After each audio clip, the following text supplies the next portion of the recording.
Halo semuanya, kembali lagi bersama saya Wildan dalam mata kuliah Web and Mobile Application Development. Pada video kali ini, kita berlanjut ke materi Add Data to Your App, di mana kita akan menambahkan sebuah data yaitu training event, dan kita akan menambahkan sebuah akses melalui homepage. Pastinya, dalam proyek ini, kita membuat sebuah hal baru berdasarkan kasus-kasus. Kasus yang pertama pada video sebelumnya sudah kita selesaikan dengan baik. Kita akan melanjutkan ke kasus yang kedua dan kasus yang ketiga. Kasus yang kedua, kita akan membuat sebuah akses untuk menambahkan sebuah acara pelatihan baru, di mana acara pelatihan itu juga dapat dilihat oleh para guru bahkan dari mobile phone mereka. Kasus yang ketiga, acara pelatihan tersebut akan kita berikan akses dari homepage ataupun halaman beranda, sehingga admin tidak perlu menghabiskan banyak waktu untuk mendapatkan sebuah acara pelatihan. Nah, penasaran kan bagaimana caranya untuk menyelesaikan kasus-kasus tersebut? Berikut adalah tahapannya. Yang pertama, ada memperluas domain model. Kita akan menambahkan entitas baru, kita akan menambahkan atribut baru, dan lain sebagainya. Yang kedua, kita akan menambahkan asosiasi antara entitas yang ada di domain model. Untuk apa? Nantinya teman-teman akan tahu saat kita ada di Mendix Studio-nya. Yang ketiga, menambahkan drop down. Yang keempat, menambahkan training event ke homepage. Oke teman-teman, penasaran gimana caranya untuk membuat itu semua? Yuk kita beralih ke Mendix Studio. Oke teman-teman, silahkan masuk ke Mendix Studio. Kalau sudah, kita akan melihat tampilan halaman yang telah kita buat, dan kita akan mencoba untuk menyelesaikan kasus 2 dan kasus 3. Oke, mari kita mulai. Yang pertama, teman-teman harus masuk ke domain model teman-teman. Silahkan untuk memperluas domain model kita dengan menambahkan sebuah entitas baru di menu toolbox dengan mendrag entity. Kita akan menambahkan namanya adalah kegiatan atau training event atau kegiatan training.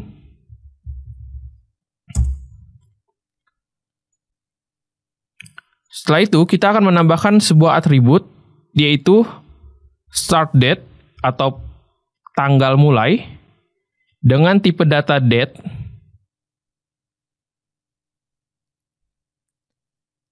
dan juga end date atau tanggal berakhir dengan tipe data date and time. Nah, perlu teman-teman ketahui bahwa apabila suatu data seperti kegiatan training ini pastinya memiliki kebutuhan data dari entitas lain.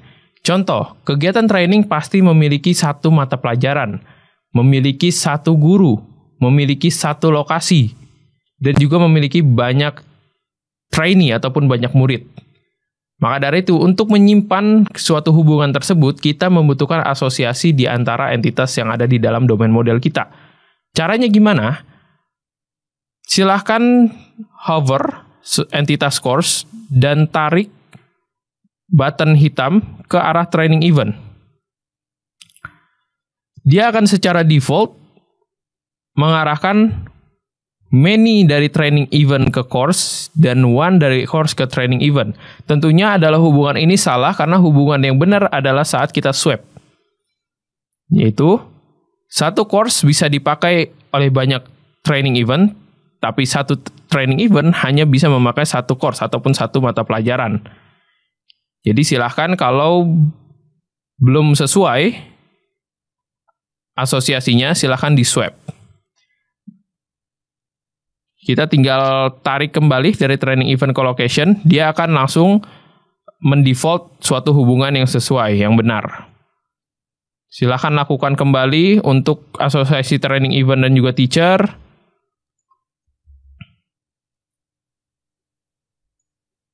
Sampai juga dengan trainee. Tapi trainee, asosiasinya adalah many to many. Jadi kita tinggal multiplicity-nya di sebelah kanan, kita tinggal ganti menjadi many to many. Oke, pada saat ini kita sudah selesai untuk membuat domain model. Ya, domain model kita sudah siap untuk dilakukan tahap selanjutnya. Oke, setelah kita berhasil untuk memperluas domain model kita akan menambahkan suatu page baru atau halaman baru yang akan kita beri nama Training Event Overview. Caranya, kita tinggal klik menu page dan kita menambahkan page baru dengan create new page. Kita namakan Training Event _overview ataupun Training Event aja juga tidak masalah. Dan kita akan memakai template halaman yaitu list. Kita akan create. Pada list view, kita akan mengambil data source-nya ataupun sumber datanya dari database yaitu kelas training event ataupun entity training event. Dan kita akan merubah nama page header-nya menjadi Training Event Overview dan menghilangkan supporting text-nya. Pada teks di dalam sebuah kolom, kita akan ganti sesuai dengan atribut yang akan kita gunakan atau data-data yang ingin kita tampilkan. Yang pertama adalah data course-nya. Course, dan kita akan menambahkan data dengan mengambil dari atribut dengan menekan tombol add, atribut, course, dan title. Kita pilih atribut title di sini. Di bawahnya akan ada data location. Sama caranya, hanya saja yang membedakan adalah kita mengambil data yang berbeda, yaitu name dari class location. Kita akan Ctrl+C, Ctrl+V ataupun copy paste, dan kita mengganti namanya menjadi teacher ataupun guru. Dengan mengambil data dari kelas teacher, nama guru, name. Kita akan Ctrl paste lagi, Ctrl copy dan paste lagi. Yang selanjutnya kita akan menambahkan data yaitu start date. Start date kita ambil atribut itu dari kelas training event. Karena atribut tersebut ada di kelas training event. Dan yang terakhir adalah end date.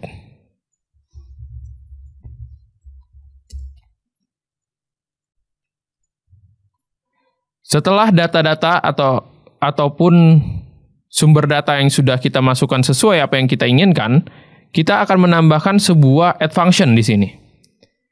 Di mana add function tersebut akan digunakan oleh admin untuk dapat menambahkan training event.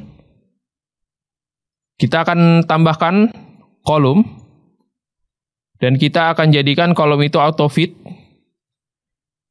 dan menambahkan sebuah button open page ke dalam kolom tersebut, dan mengasosiasikan dengan page new training event. Karena di sini belum ada, kita akan create new page. New training event. Kita akan pakai form, yaitu form vertikal. Oke, di sini kita kembali lagi dulu ke halaman sebelumnya, Training Event Overview, dan kita akan mengganti nama button ini. Kita akan menjadikan nama buttonnya itu add. Kita akan mengaktifkan create object karena kita akan membuat objek baru yaitu objek training event. Entity yang akan diasosiasikan adalah training event. Dan stylenya adalah success. Oke, halaman training event overview selesai.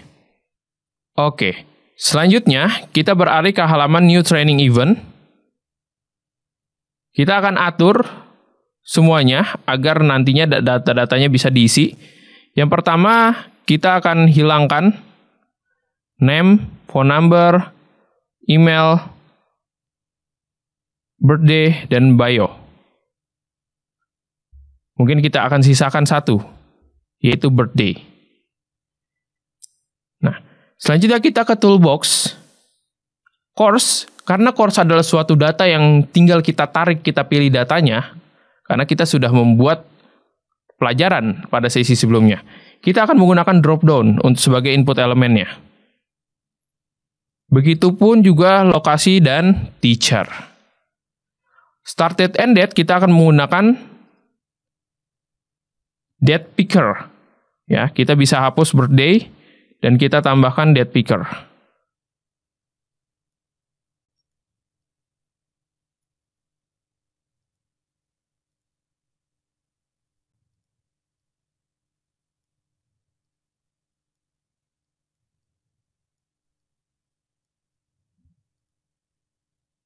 Oke, sudah selesai. Tinggal kita tarik ke bawah. Dan kita bikin untuk end date.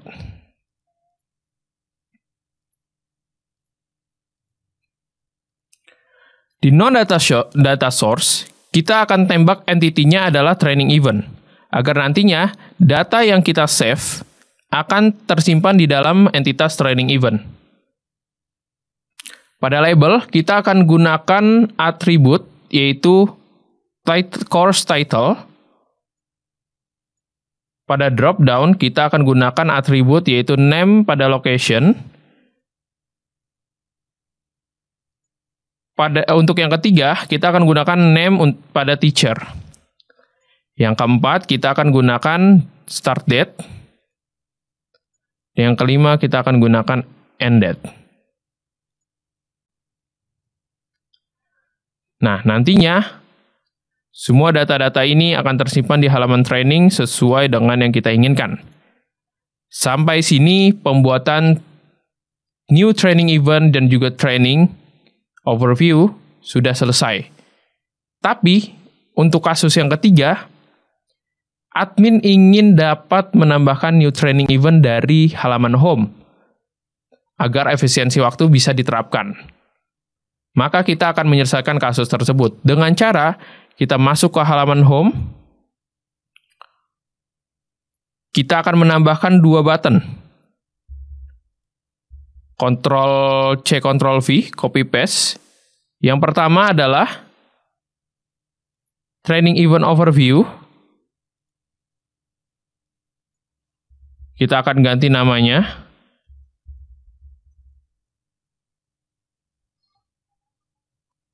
Dengan ikonnya, icon ini dibebaskan untuk kalian. Aku akan mencoba untuk memakai Blackboard. Dan selanjutnya adalah new training event.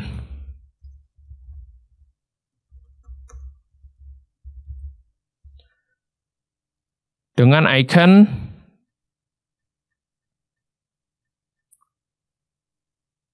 calendar.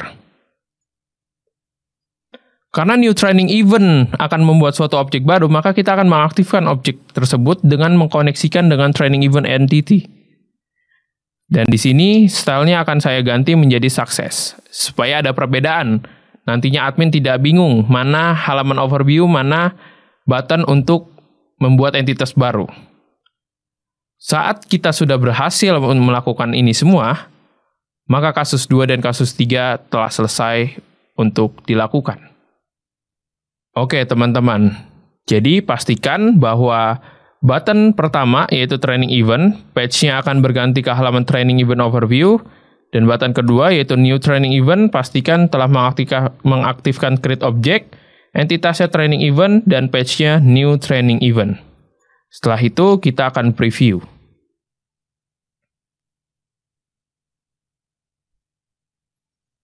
Harap ditunggu, karena preview membutuhkan waktu untuk memunculkan aplikasi ataupun website kita.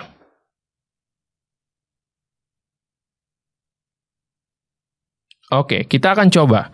Kita akan masuk ke halaman training event. Kita akan coba untuk menambahkan suatu data. Course yang telah kita buat MAD. Location-nya belum ada, berarti kita harus menambahkan location baru. Gedung XYZ. Jalan Kebun Kosong nomor 12. Kita save, kita menambahkan teacher baru, Wildan, dengan email address muhammad.wildan@binus.ac.id. Trainee boleh kita kosongkan dulu, jadi kita bisa langsung mengklik button training event, klik tombol add, dan menambahkan data-data yang dibutuhkan. Start date dimulai dari tanggal 31 Mei, end date dari tanggal 2 Juni. Saat kita save, dia akan menambahkan data yang sudah kita simpan. Dan saat kita di halaman home, saat kita klik, dia juga akan beralih ke halaman pengisian data untuk training event. Dengan ini tidak ada error. Apabila teman-teman error, silahkan diinformasikan. Tapi yang saya telah buat tidak ada error, jadi bisa dianggap kasus 2 dan kasus 3 telah sepenuhnya selesai. Oke teman-teman, seru banget kan? Kita sudah menyelesaikan kasus kedua dan kasus ketiga nih teman-teman. Kita sudah memberikan akses kepada admin untuk membuat acara pelatihan yang baru, akses dari homepage, akses untuk para guru melihat acara pelatihan, dan lain sebagainya. Apabila teman-teman memiliki pertanyaan, silahkan menghubungi email berikut ini. Dan kita ketemu lagi pada video-video selanjutnya. Saya Wildan, pamit undur diri. Dadah!